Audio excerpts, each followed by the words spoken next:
Museveni nakyayagala kiteekawo olala otuwa muteeke wali mu UN afuuke General Secretary kiba kitegeeza nti tewali kintu kyonna kigenda mu UN nga kirumba Museveni wakyabula Museveni kigende kiyitewo tekisoboka.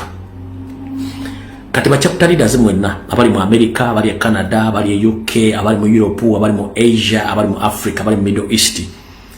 Ne bana Uganda mwenna ba MP abali mu Uganda. Luno yora mu nyiro tulwe kula feka. Teri agenda kukola bantu wakoze ekintu genda ku Twitter handle ya UN General Assembly oteeke buli kimu kyosala okuteekayo. Abagenda mu comment section mugende ku website ya UN General Assembly muteeke buli kimu kisala okuteekayo. Olwaki Olalo Otuno ye muntu omu ku bantu abalumiriza Museveni nti mutemu.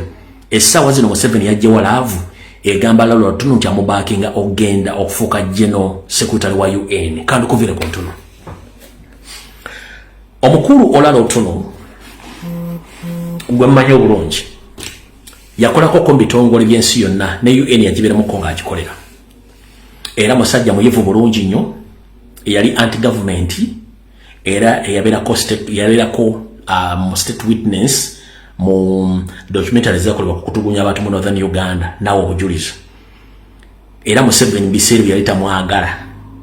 Kati waliwo UN bwe yatuuka ekiseera ng'eyagala okulondako omuddugavu abeere General Secretary wa UN. Museveni yagaana okusayiningira Olalo Otuno okumubakinga okufuuka Secretary General. So ng'ate Olalo Otuno yalina credentials zonna. Already yali akola mu kitongole kyekimu. Musajja muyivu asobola okwogera nga buli kimu asobola okukikola ng'amanya ebizibu bya Uganda n'ebyensi yonna.